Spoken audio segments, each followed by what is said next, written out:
আবারও আমাদের তিলোত্তমা, আমাদের কলকাতা শহর জেগে উঠছে ন্যায় বিচারের দাবিতে। একেবারে আরজিকরের মর্মান্তিক হত্যাকাণ্ড, সেই ঘটনার 1 বছর পার হয়ে গেল। একেবারে আগামী 9ই আগস্ট সেই ঘটনার পুরোপুরি 1 বছর পার হয়ে যাবে এবং ঠিক সেই 9ই আগস্ট অভয়ার বাবা মার ডাকে নবান্ন অভিযান হচ্ছে।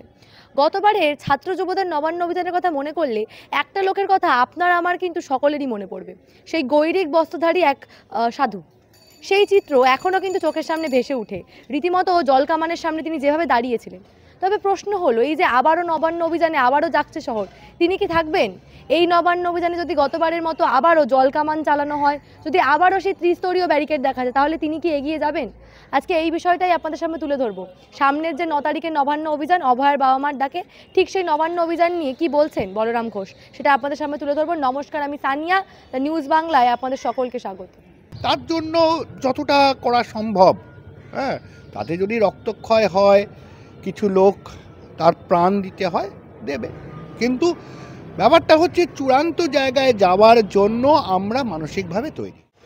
যদি এই বিষয়টা হয় যে ওনারা ভাবছেন যে শুধু ত্রাসের মাধ্যমে মানুষের মুখ বন্ধ করা যায়, কিছু সময়ের জন্য হয়তো যায়, কিন্তু সাধারণ মানুষ কিন্তু বেশিক্ষণ অত্যাচারটাকে চুপ করে সহ্য করে না। পৃথিবীর ইতিহাসে কোনো জায়গায় হয় না। গতবারে নবান্ন অভিযান রীতিমতো একটা নজির রেখেছিল আপনার আমার সামনে, সকল মানুষজনের সামনে। একেবারে আরজি করের যে ঘটনা, সেই ঘটনার প্রতিবাদে ছাত্র যুব সমাজের তরফ থেকে গতবারের নবান্ন অভিযান হয়েছিল। এবং ঠিক সেই নবান্ন অভিযানধারী লোকের কথা আপনাদের সকলেরই মনে পড়বে, ঠিক যে রুখে দাঁড়িয়েছিল জলকামানের সামনে, হ্যাঁ, বলরাম ঘোষ। সেই মানুষটি আবারও এইবারে নবান্ন অভিযানে কি যাবেন? কি বলছেন তিনি, আপনাদের তার বক্তব্য শোনাবো। এই যে একাধিক ঘটনা আরজি করের পর থেকে আমাদের রাজ্যে ঘটে যাওয়া বিভিন্ন নারী নির্যাতনের কাণ্ড থেকে শুরু করে একেবারে যে ঘটনাগুলো, সেটাকে তিনি কিভাবে দেখছেন, এবং আগামীতে যে নবান্ন অভিযান, সেই নবান্ন অভিযানে যদি সত্যি সত্যি বাধা দেওয়া হয়, তাহলে আবারও কি রুখে দাঁড়াবেন? কি বলছেন তিনি, একবার শোনাবো।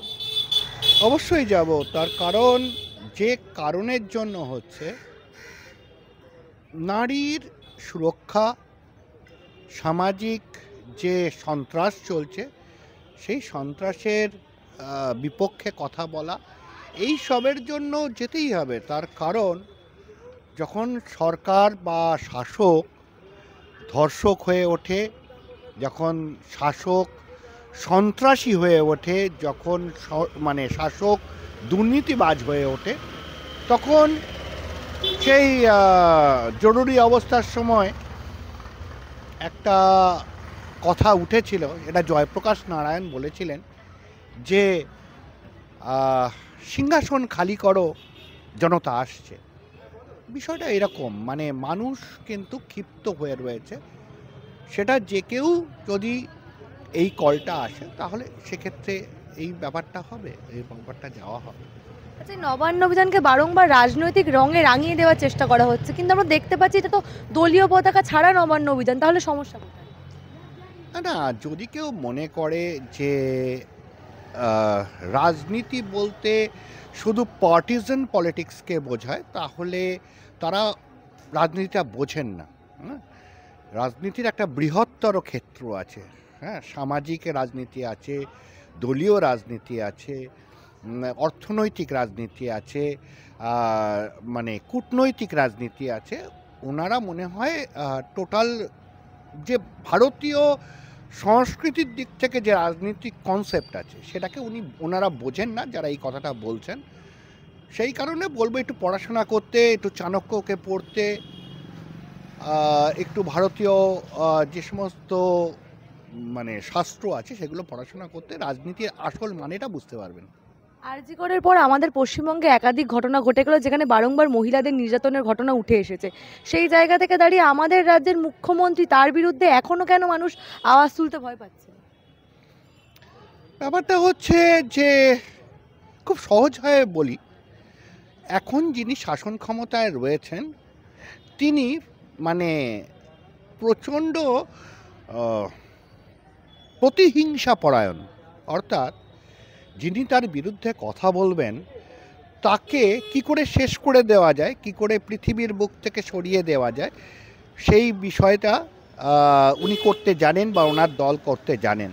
তাই যদি এই বিষয়টা হয় যে ওনারা ভাবছেন যে শুধু ত্রাসের মাধ্যমে মানুষের মুখ বন্ধ করা যায়, কিছু সময়ের জন্য হয়তো যায়, কিন্তু সাধারণ মানুষ কিন্তু বেশিক্ষণ অত্যাচারটাকে চুপ করে সহ্য করে না। পৃথিবীর ইতিহাসে কোনো জায়গায় হয়নি।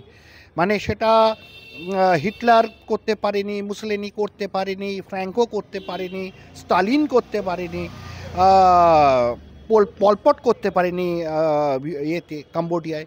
ফলে ইতিহাস কিন্তু অন্য কথা বলে। অত্যাচার যে যতই করুক না কেন, ভারতের সংস্কৃতি বলে যে চাকার ওপরে যে থাকে একটা টাইমে তাকে নিচে নেমে আসতে হয়, যে অত্যাচারী তাকে নিচে নেমে আসতে হবে।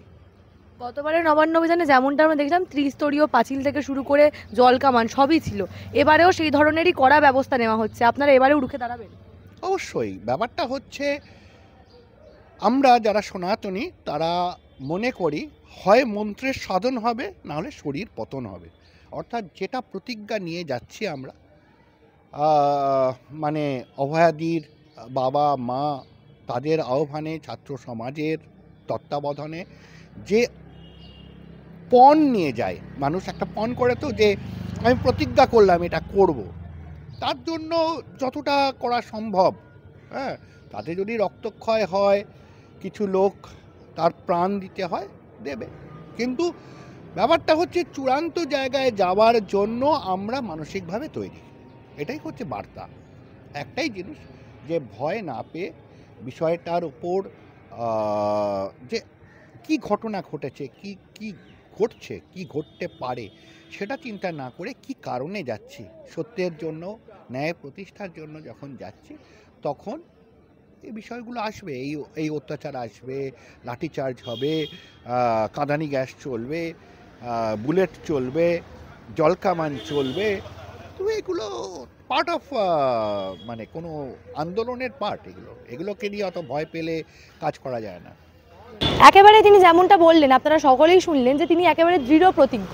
সামনের যে নবান্ন অভিযান, অভয়ার বাবা মার ডাকে এই যে নবান্ন অভিযান, একেবারে রাজনৈতিক রং সরিয়ে সাধারণ মানুষ এবং সর্বোপরি অন্যান্য নেতৃবর্গরাও তারাও কিন্তু দলীয় পতাকা সরিয়ে রেখে একেবারে জাতীয় পতাকা হাতে আবারও পথে নামবে। সেই নবান্ন অভিযানকে স্মরণীয় করার জন্য তিনি, বলরাম ঘোষ, তিনিও কিন্তু সেখানে যাবেন এবং একেবারে গতবারের মতোই রুখে দাঁড়াবেন, সেইভাবেই তিনি দৃঢ় প্রতিজ্ঞ, সেই কথাই তিনি বললেন। আচ্ছা, আপনারাও কি পথে নামবেন? এই যে আগামী নবান্ন অভিযান, অভয়ার বাবা মার ডাকে, আপনারাও কি নামবেন পথে? এই বিষয় নিয়ে আপনারা কি ভাবছেন? আপনাদের মূল্যবান এবং গুরুত্বপূর্ণ মতামত অবশ্যই জানাবেন দ্য নিউজ বাংলার কমেন্ট সেকশনে এবং দেখতে থাকুন দ্য নিউজ বাংলা।